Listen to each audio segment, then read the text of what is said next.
Here's something that should make you a little uncomfortable the next time you reach for that little bottle sitting next to your coffee maker.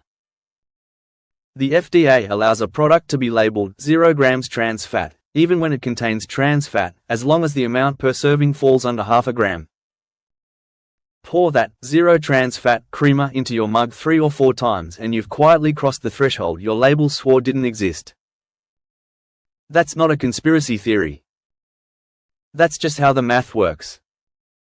And it's the first crack in a much bigger story about what's actually swirling around in your morning coffee. Today we're ranking 10 coffee creamers, 5 that deserve a permanent spot on your blacklist, and 5 that actually live up to the word clean. We'll start with the ones doing the most damage and work our way up to something that might genuinely surprise you. Because the creamer sitting at the top of this list isn't some obscure health food brand nobody's heard of. It's something you've probably walked past 100 times without giving it a second look. Let's start with the one that built the entire category. Coffee Mate Original Powder has been sitting on grocery shelves since the 1960s, back when the entire pitch was difference. For decades, people didn't. It became the default. The thing your grandmother kept in the pantry next to the instant coffee. What people expect is a lighter, more convenient version of cream. What they're actually getting is corn syrup solids, partially hydrogenated vegetable oil, and sodium caseinate, a milk. The partially hydrogenated oil is the real problem here.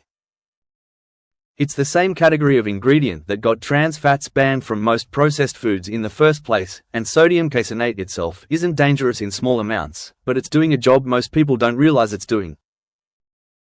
The psychology behind why this stuff has stuck around for 60 years is almost more interesting than the ingredient list. Powdered creamer never needs refrigeration. It never spoils in your bag. It travels. Convenience beat nutrition decades before anyone was reading labels closely, and by the time people started, old brands don't get questioned. They get trusted by default. That's the takeaway here. Familiarity is not the same thing as safety, and the creamer sitting in your pantry the longest is often the one that's earned the least scrutiny. Number 4 takes us into flavored territory, and this is where things get sneaky. International Delight French Vanilla built an empire on dessert-flavored coffee, the kind that tastes less like people expect a treat. What they're actually drinking is a cocktail of mono and diglycerides, artificial and natural flavoring, and enough mono and diglycerides sound harmless because they're technically fat molecules, but they're used here as here's the part that should bother you more than the sugar. The label says, natural flavor, and legally, that phrase can mean dozens of different chemical compounds extracted. It sounds wholesome. It's often anything but. Consumer psychology researchers have a name for this, the health halo effect. When a product uses comforting words like natural or delight in its branding, people subconsciously lower. That's not an accident. That's the entire design. The takeaway from this one is simple. If a creamer tastes like dessert, it's usually because it was engineered to, not because vanilla beans got involved. Number 3 is the liquid version of the same problem, and this is where carrageenan enters the story. You'll find it in most flavored liquid creamers, including plenty of Coffee Mate's non-powder lineup.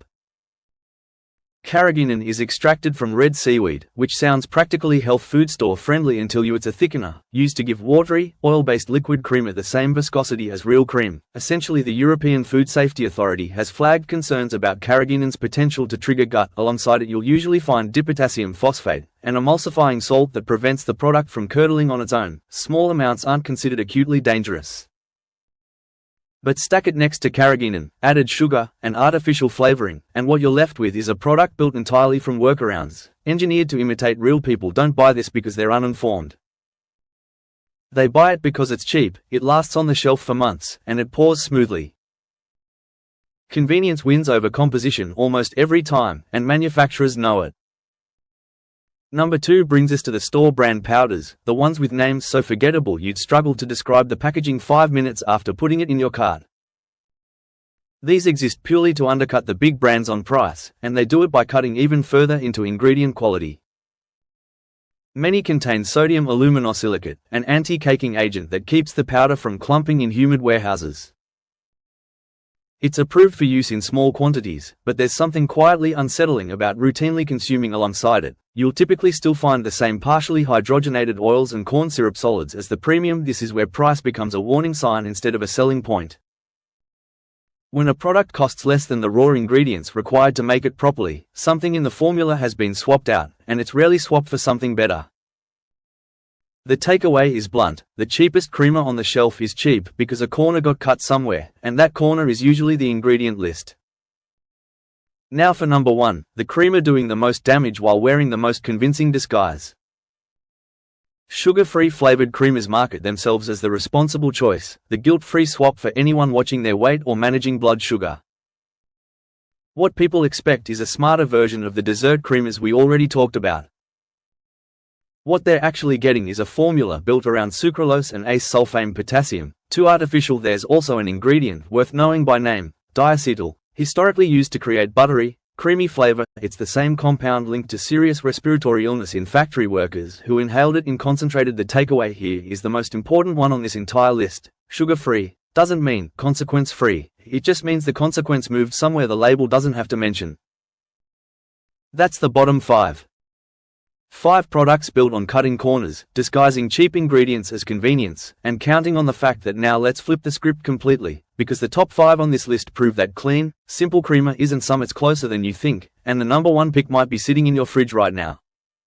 Let's start at number 5, and this one is going to feel almost too obvious. Half and Half, the plain, unflavored kind sold in the dairy case, not the flavored version sitting 3 shelves over. People assume half and half means some manufactured blend, something engineered in a lab to sound dairy adjacent. What it actually is, equal parts whole milk and heavy cream, nothing else, no stabilizers required because dairy fat naturally holds its texture without help.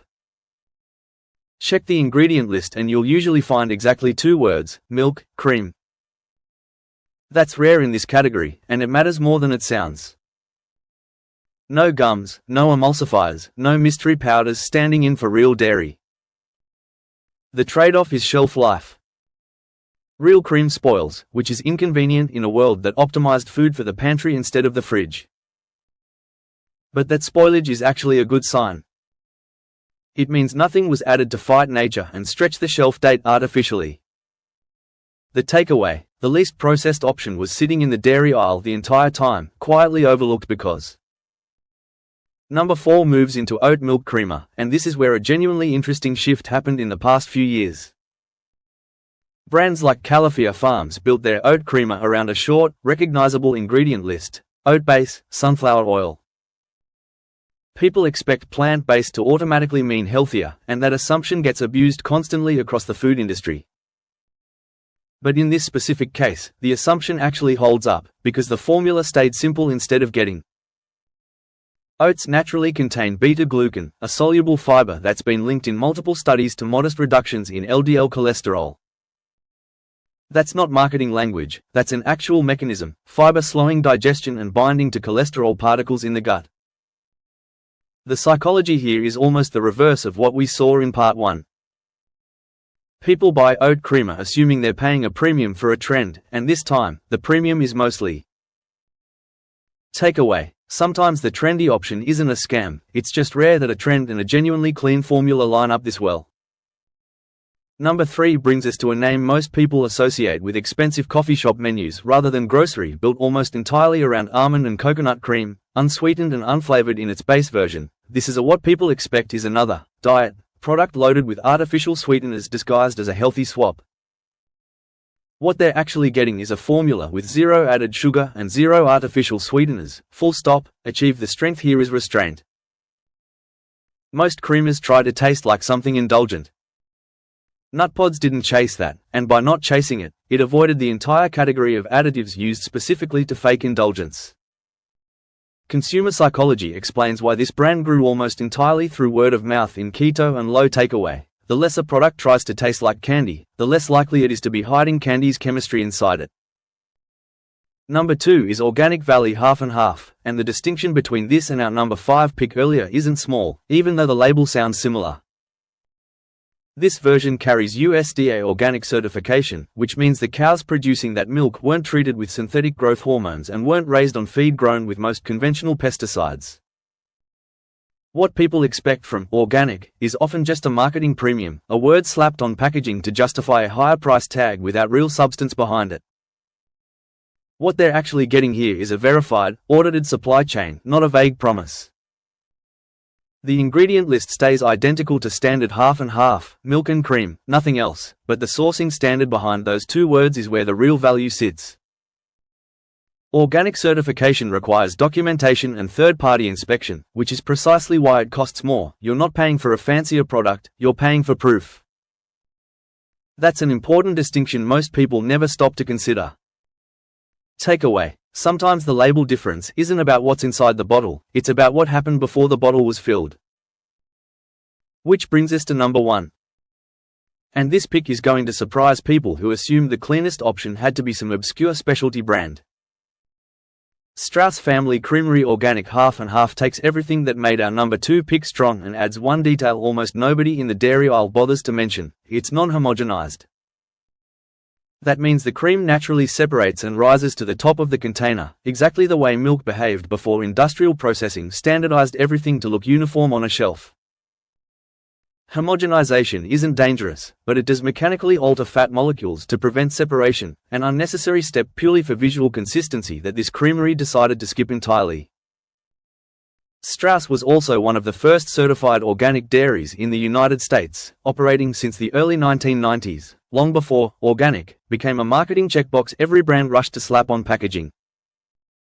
The ingredient list is just milk and cream, identical to our other top picks, but the farming practices behind it, pasture-based, minimally processed, family-run for 3 generations, represent the philosophy this entire list has been building toward.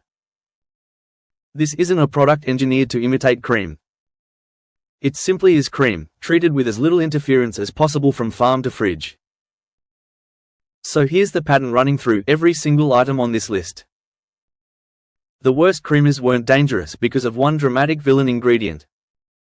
They were dangerous because of stacking, dozens of small workarounds, thickeners standing in for real texture, sweeteners standing in for real sugar, emulsifiers standing in for real fat, each one individually approved, collectively adding up to a product built entirely around imitation.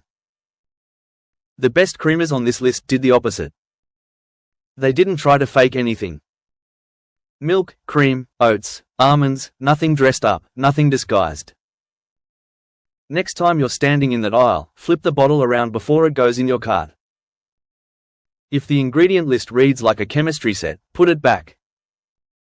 If it reads like something your grandmother would recognize, you've probably found the real thing. If this changed the way you're going to look at your coffee tomorrow morning, subscribe, because next week we're doing the same deep dive into the cereal aisle, and what we found there is worse.